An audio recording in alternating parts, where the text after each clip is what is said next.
Okay. So, I think that we feel very similar about a lot of the facts about how some people have been treated. Yes. By our government, by other people in their communities, in their nations, etc. And one side of the aisle might call that white privilege, and another side of the aisle, when they hear white privilege, they immediately are going to put up a wall and say, I don't know about that. I wasn't very privileged. But at the same time, again, this maybe goes back to semantics, but if there was a group of black people who were saying, hey, y'all, we've been disadvantaged, or we have a disadvantage because of, I think there's a whole lot of people who'd be like, oh yeah, I see that disadvantage, and I'm willing to get on board to help fix that. But calling it white privilege is almost like throwing a rock at the other side, saying it's your fault. Yes. Even though I wasn't born when these redlining things were instituted and stuff like that. So I'm not going to say that it's not white privilege. I'm just going to say that for your cause, it makes more sense to me, logically, to call it something that would get more people involved and on board. Does that make any sense? Yes. I mean, it's kind of, Black Lives Matter. Yeah. Right? That's something that... The sentiment I agree with. First time I heard it, I'm like, Black Lives Matter, all lives matter. That's a normal thing to think, I think. Right? But then somebody, said to me at one point, it's not just that Black Lives Matter, it's just that they're having a hard time right now. Yeah. That's like saying I kind of get the difference, but like if it wasn't explained to me that way, then I'm kind of like a little standoffish about it. And I don't understand. Like when at first I heard it, I understood it, the sentiment immediately. It's like saying my wife matters, and me saying what, my wife don't matter. No, right. In this particular thing, I'm talking about the world in which my wife lives in, not yours. To some extent, I think that some of these terms, even though I would say black people are disadvantaged, you'd say white people are privileged. I think that certain groups are pushing that phrase, white privilege, because it evokes another, like, we're against each other. You know what I'm saying? It is. Because if they really wanted to do something about it, they would say, well, what phrase can we use that would get most people on board about the facts? The facts, yes. Right? But they're not doing that. No. They're using specific phrases. Yes. They're using the term Black Lives Matter specifically to alienate and to because it's somebody else's fault. It's gonna bring an emotional response before it brings a thought out logical response. Exactly. And when you touched on something when you said that hey, wait, it wasn't me, I wasn't around when they were doing those things. That is true. That's why I was like, I don't want people to take it personally when they say it's privilege, like, because they're going to instantly take it personally and look at their own life and say, how was I privileged? Yeah, and then they're going to say, we change that narrative into something that's more cooperative. Because, like I said, it's the system. They don't want you to point. They don't want us to all turn around together and look back at them. They don't want that. They want us to fight each other. Because when I see, like when you see, okay, because sooner or later he was going to come in. But, they went and got... You're talking about Kaepernick? No. Okay. So they were talking about Trump, right? They talk about how racist he is and this and that and this and that. I remember a lot of folks that were, even when they show the old pictures of him getting a Lifetime Achievement Award from president, we got one with Rosa Parks on the same day and all that stuff. I'm like, he's playing what it's going to take to get him to where he's trying to get to. Okay. When you talk about redlining, yes, most white people did not have anything. 99% of them had nothing to do with it. Right. But the fact that there were government committees that were giving loans to developers, and part of the stipulation was don't sell to black people. And they might not have said, they wrote it in brochures, but when that thought permeated through the land, you benefited from it because it's already a bias. It's been a bias that's been from the beginning. Hey, sure, but there are children who are born to rich black families. Yeah, but they have some privilege in that. Yeah, because the only thing that beats racism is capitalism. The only color that wins is green. It does. That's the only color that wins. That's why we can't go socialist. Yeah. And see, that's you're right. You didn't have anything to do with it, but you unknowingly you benefit from it. Excuse me. Unknowingly you benefit from it because the benefit is the bias is already set. The bias is already set. Give you an example of unknowingly getting benefited from. Me and you are friends. You have a daughter. I got granddaughters. I see your granddaughter in the store at the ice cream place, and I say, you know what? Her bill is on me. She walks out the door. Oh, thanks. She unknowingly benefited from our friendship. Sure. She had nothing to do with it. She was ready to pay, Yep. but she still benefited from our friendship. And then just expand that as far as you want it to go. Whether it was for that idea was from a good place, but that same sentiment can come from a bad place.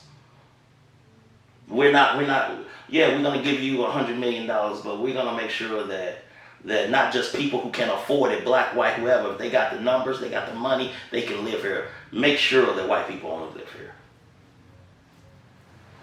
And they do that. So, okay, this is a little off topic, but like I said before, we know redlining was wrong. Mm-hmm. We stopped it. We don't do it anymore. Mm-hmm. Are there any things that are, this kind of gets into systematic racism, which I want to talk about. Are there any systems in place still that are as egregious or as bad as the redlining that I just don't see because I'm white? No, they put rules. They when it was finally brought to the forefront, they made laws against it. But the precedent is already set. This might be semantics again, but technically they removed laws. Yep. They Because removed laws. they put laws in place to Yeah. be discriminatory, and then they Removed them. backed it up and said, "Okay, Yeah. we've got to be equal to everybody." Yeah, but that's the same. That's But okay, sorry to interrupt. no, but yeah, no, but the bias is already there now because it's been done for the last 100 years. yeah, and I agree that it affects, like we talked about last time, it affects your parents and grandparents, right, and where you find yourself today, and the average white person finds himself in a better position Yeah, because of their yeah. grandparents and parents, right? Yeah. But is there still something in place today, just that I would maybe not recognize because I'm just oblivious to it or whatever? I can't think of anything offhand that's like still on the books. But like I said, the precedent has already been set. The attitude is already instilled in the hollowed halls or whatever it is. And so I don't need to say, hey, this is why the law says we don't supposed to sell to you. Okay. But it's already put in. So on a I know this doesn't help necessarily the individual because lifetimes of humans are fairly short, but on the long-term time frame, I mean, if you're on a trajectory now where you don't have any laws against you, are you going to get to where we are eventually as a people? Yes, you will. Yes, you will. And even though I do believe, because I'm optimistic. I see you as a step in that. Yeah. Right? I mean, this just comes back to the pull yourself up by your bootstraps, right? Eventually, you get enough people that are born that have enough gumption and enough drive and enough willingness to just do the hard work that they're going to take their family to the next step up that staircase, right? And it's hard. And eventually, yeah, we've got to be even at some point. It's hard because that, like I said, the laws might have been removed, but that the mentality has already been instilled in a lot of us. And when I'm starting saying black, I'm saying white people too. But the common denominator, if you're poor, if you're under a certain level, you're poor, you're in poverty. They already instilled that I can't in your head, and that permeates for generations. Okay, give you an example. We see it like we get mad when Amazon. We hear Amazon pays no taxes. Sure. Well, they didn't fix the law. I mean, they didn't work the law. Yeah. They didn't work the law. So why don't we do that? Like, why don't families make corporations and buy up 100 acres? As soon as they buy it, dissolve the corporation. Your piece is now worth more than the whole. So black communities did that. Yeah, and they shut it down. Before the 60s, right? And what shut it down, though? They shut it down. They burnt.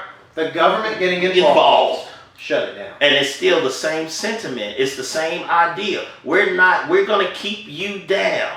When you see these places that, you saw black people coming together and building something, and they get burned down, and they get eminent domain, and they get all this stuff. Like Central Park is literally on 2 graveyards. They burned that place out to make Central Park. From the end of slavery mm-hmm. to the 60s, mm-hmm. black people, even though they had to deal with some really difficult stuff and frankly murder and whatnot and real dangers, they still as a people made some dramatic improvements. Yeah. And like you said, there were tons of places, you could name them better than I could, where they had black parts of town that were black business districts, right? That did very well and thrived. And then it all got shut down. It gets shut down. Burn it out. Burn it. That is, it's crude, but it is. So I look at that and I say, well, obviously they're capable of it. They have the capacity to, if somebody wasn't meddling with them. Yeah, it's the frog keep jumping to the top of the glass. Keeps bumping his head. We get somewhere, they shut it down. They get somewhere, shut it down. Get it, shut it down. And like now, we see that the glass is coming off the top, but everybody done got their head bumped so many times, nobody's jumps no more. And and the worst thing for me personally, this is nobody else's personally, the worst thing I ain't gonna say the worst thing, but the thing that aggravates me the most is that they still got us regulated to a small spot. You can run fast, you can carry a ball, you can rap, you can sing. But like, I went online and I looked up black-owned lumberyard, United States. There isn't one. There isn't one. What? Maybe you should. Yeah, and I'm like, that kind of stuff, like stuff that builds nations. Yeah. No, like you can do those things. We'll pay you good for that. But the stuff that but you're talking about electricians and plumbers earlier and how well they're doing now. Yeah. There's a lot of black electricians and plumbers that are doing but good I'm like, raising strong families. But it's dots. Yeah. It's dots. Like I looked up black-owned gun manufacturers. Maybe they should. Like, what you mean? That looks like you mean there's not one good that looks like an underserved market. An underserved market. Somebody really needs to get into an entrepreneurial black man, you might say, I need to start making a company. Yeah, but I'm like, the stuff. I'd invest in it. Yeah. Okay, we'll work on it. You call me. But yeah, that is the stuff, like the stuff that builds nations. You can't have your fingers in that pie. Yeah. But they want us to be American. Okay, if you want us to be American, treat us the same. Very simple. If you want us to be American, treat us the same. Don't make these differences, and don't make these differences pronounced, because the differences ultimately came from the other side. Like, do you think that there was black kids at home like, man, I wish I could play for the Dodgers? And they say no, and you have to start the Negro League. Every time you see the black or the Negro, all it says is, we wanted to play over there, but they wouldn't let us. Or we wanted to do it, we wanted to compete, but they wouldn't let us. But we don't do it anymore. Yeah, but when people get mad, I'm like, I don't understand.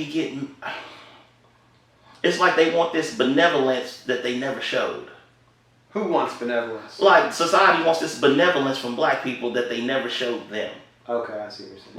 Like, we know we did that to y'all, but don't do it to us. You gotta be better than that. It's just gonna be a circle, and it has to stop with y'all. Not, we should have stopped this ourselves. It's the pandering, it's the... Well, let's think about that for a minute. If it wasn't for white people, okay, would slaves of the South been able to successfully stop slavery on their own? No. So somebody that wasn't necessarily affected by it still went out on a limb and said, I'm going to stand up for what's right here, and this isn't right. And they paid a higher cost than black people. It was a higher bounties on abolitionists than there were on slaves. So if it happened then, how come it's not happening today? Or I would say it is happening today. Yeah. But why do so many people at least from my perspective in the black community, think that it's not happening, like that nobody's helping them, that all the white people are just still holding them down. And this kind of transitions because what into we the see Monopoly is, lady. yeah. If you remember. Yeah, I that remember lady you her. sent me. Because it seems like, it may not be true, but it seems like when white people come to help us, it's not, what we want is a moral heart change. But when you say when white people come to help you, so when there's some people that say they're going to help you Uh-huh. and they're white Uh-huh. and they don't, how do you extrapolate that? To all white people? Yes.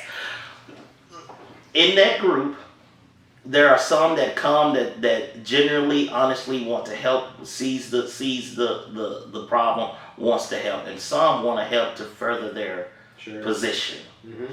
Like Who are those people? Give me an example. You don't have to name a name. Okay, like when you see them running for office, Uh-huh. and then you see they built their platform off of minority suffering. They've been planning this for 50 years. Yeah. When you see a lawyer that's high profile that all of a sudden takes up this black guy's case, and then you see him 10 years down the road and he's the lead or president of ACLU. So I got a lawyer in mind. Uh-huh. Do you think black people do it to themselves sometimes? Yeah. People that are black, Yeah. well, how do you say this, would basically hurt their own kind for their own gain. Mhm. Yeah, I mean, that is a person thing. That is a human thing. Yes. Yes. Yes. Yes. Yes. Yeah. Yes. Yes. But what I'm saying, we want to see a heart change, not a change to somehow reposition you to get somewhere else. Say, hey, like, I've never seen, and I'll say this on camera, I've never seen a white person in my 42 years do something right because it was just right. And when I say in the scope of helping a minority, You never seen that? I've never seen that. I mean, we've got a big, strong military that's full of white poor boys that have done a lot to help people that are minorities. Let's stop right there. Yeah, go ahead. They are, first of all, they are. You know this all too well. They are the property of the U.S. government. Sure. Not saying. But that doesn't mean that they're not helping people.